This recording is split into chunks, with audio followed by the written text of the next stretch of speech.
कि आप लोग जानते हैं कि इस वक्त पाकिस्तान में आम लोगों से लेकर हुक्मरान तबके तक ये सोचने और इसको डिस्कस कर रहे हैं कि क्या पाकिस्तान में मुआशी और फाइनेंशियल इमरजेंसी लॉन्च कर दी जाए या ना की जाए। तो उसी सिलसिले में आज के सेशन में हम बात करेंगे कि मुआशी इमरजेंसी होती क्या है, इसको कैसे अप्लाई किया जाता है, और अगर पाकिस्तान में इकोनॉमिक इमरजेंसी अप्लाई होती है, इसको अनाउंस कर दिया जाता है, तो इससे कौन से 5 मुख्तलिफ टाइप के असरात होंगे जो आम बंदे से लेकर बिजनेसमैन से लेकर ओवरसीज पाकिस्तानियों तक, ओवरसीज से लेकर हुक्मरान तबके पर अप्लाई होगा। और उन पर बात करने से पहले ये बताता जाऊं कि इकोनॉमिक इमरजेंसी जब भी लगानी होती है तो उससे पहले इकोनॉमिक सिचुएशन देखी जाती है, और इकोनॉमिक सिचुएशन में सबसे अहम इंडिकेटर पहले नंबर पर रिजर्व्स होते हैं कि उसके स्टेट बैंक के पास रिजर्व कितने हैं। और इस वक्त पाकिस्तान के जो रिजर्व हैं वो $3 बिलियन से कम हो चुके हैं, जिससे हम सिर्फ 2 हफ्ते की इंपोर्ट कर सकते हैं। इसके बाद हमारे पास इंपोर्ट बिल के पैसे नहीं रहेंगे, हम इंपोर्ट नहीं कर सकेंगे। इसलिए पहली कंडीशन ये होती है कि रिजर्व कैसे हैं। दूसरे नंबर पर ये देखते हैं कि आपका जो ओवरऑल करेंसी की वैल्यू है वो कैसी है, और पाकिस्तानी करेंसी इस वक्त इंतहाई डिस्टेबलाइज है। डॉलर की कदर हर दिन बढ़ती जा रही है और रुपए की बेकदरी में इजाफा होता जा रहा है। और तीसरे नंबर पर मुल्क में कीमतों को देखा जाता है, और पाकिस्तान में हर दिन जो कीमतें इतनी ज्यादा हैं, यहां तक कि जो बेसिक नीड्स हैं वो लोगों की पहुंच से दूर हो चुकी हैं, और दाल रोटी को मैनेज करना लोगों के बस से बाहर हो चुका है। इसके साथ साथ जो पॉलिटिकल हालात हैं वो भी इतने फेवरेबल नहीं, इन्वेस्टमेंट के लिए कोई बंदा इन्वेस्टमेंट करने को तैयार नहीं। इसलिए यहां पर जो इस वक्त की सिचुएशन है ये इस चीज का वो आप कह सकते अंदिया दे रही है, या इस चीज को वो आप कह सकते प्रायोरिटाइज करना होगा कि हमें इकोनॉमिक और फाइनेंशियल इमरजेंसी की तरफ मूव करना पड़ेगा। और इस पर प्राइम मिनिस्टर शहबाज शरीफ भी अनाउंस कर चुके हैं। अपोजिशन के बेंचों पे भी ये आवाजें आ रही हैं कि इकोनॉमिक इमरजेंसी लॉन्च होने जा रही है। तो इस सिचुएशन में इकोनॉमिक इमरजेंसी कैसे लगेगी, उसके लिए पाकिस्तान के आइन में इजाजत है। आइन के आर्टिकल 232 से लेकर 237 तक ये सारे जो हैं ये मुल्क में इमरजेंसी की मुख्तलिफ सिचुएशन को डिस्कस करते हैं। और इसमें आर्टिकल 235 जो है ये फाइनेंशियल इमरजेंसी की बात करता है। और फाइनेंशियल इमरजेंसी लगाने के लिए वो कहते हैं अगर इकोनॉमिक सिचुएशन जिस तरह मैंने बताया, रिजर्व बहुत कम हो चुके हैं, आपकी करेंसी जो है उसकी डीवैल्यूएशन हो रही है, प्राइसेस आउट ऑफ कंट्रोल हैं, या मुल्क में इस तरह के जो फाइनेंशियल हालात हैं कि वो स्टेबल नहीं है, तो उसको वो कहते हैं कि फाइनेंशियल इमरजेंसी की आपका आइन इजाजत देता है। और उसका प्रोसेस ये होता है कि जो सदर पाकिस्तान है ये तमाम गवर्नर्स को लेटर लिखेंगे, उनको कन्विंस करेंगे, और अगर सारे अपनी विलिंगनेस देते हैं कि यस हमें इस वक्त जो फाइनेंशियल हालात हैं या इकोनॉमिक जो इंडिकेटर हैं इनकी बेस पर फाइनेंशियल इमरजेंसी की तरफ जाना होगा, तो मुल्क में फाइनेंशियल इमरजेंसी जो है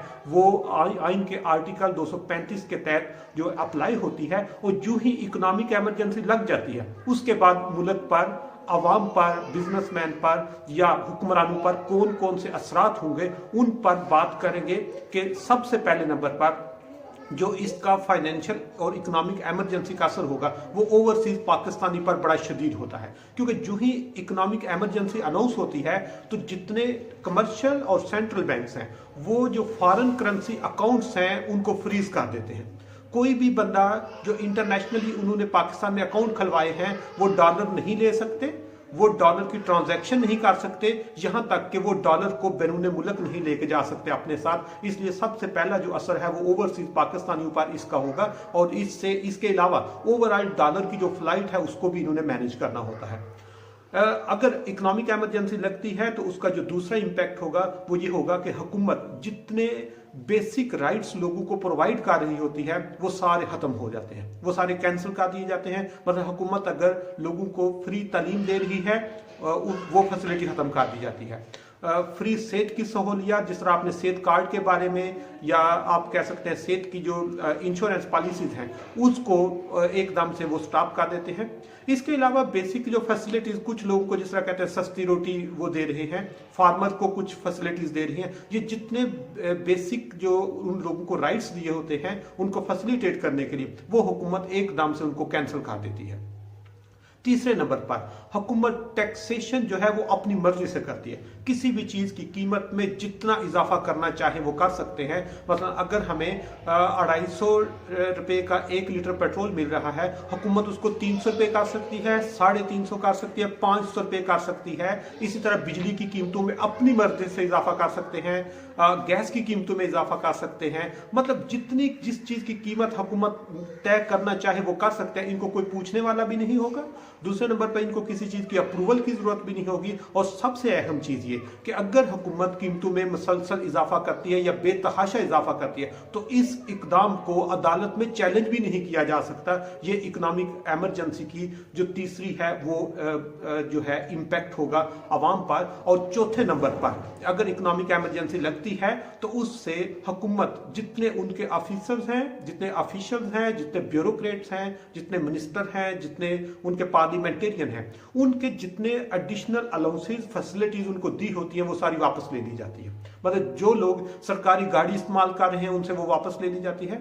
सरकारी ड्राइवर है, सरकारी मुलाजमीन है, सरकारी घर है, या एडिशनल अलाउंसेस होते हैं 100-150% बेसिक नीड का दिया जाता है, वो सारे वापस ले लिए जाते हैं। जिससे जो हुक्मरान तबका है, जो अपर क्लास है, उन पर भी इसका सख्त असर होगा। और उनको जो आप कह सकते हैं कि जब असरात होंगे तो उससे इकोनॉमी को उससे काफी हद तक सपोर्ट भी मिलती है। इसलिए इसमें जितने लोग हैं उनको जितनी हुकूमत ने एडिशनल फैसिलिटीज, एडिशनल बेनिफिट्स या इस तरह की सहूलियात दी होती है वो सारी की सारी उसको कैंसिल करके वापस कर, और लोगों को सिर्फ और सिर्फ बेसिक जो उनकी पे होती है या जो उसके standardize basic pay scale rules के मुताबिक होते हैं, सिर्फ उनको वो मिलती है, इसके अलावा कुछ भी नहीं मिलता। और अगर फाइनेंशियल और इकोनॉमिक एमरजेंसी डिक्लेयर होती है तो इसका पांचवा और सबसे बड़ा इफेक्ट बैंकिंग सेक्टर पर होता है। बैंक्स जो है ये इकोनॉमिक सिचुएशन को देख के उसकी इंटेंसिटी होती है।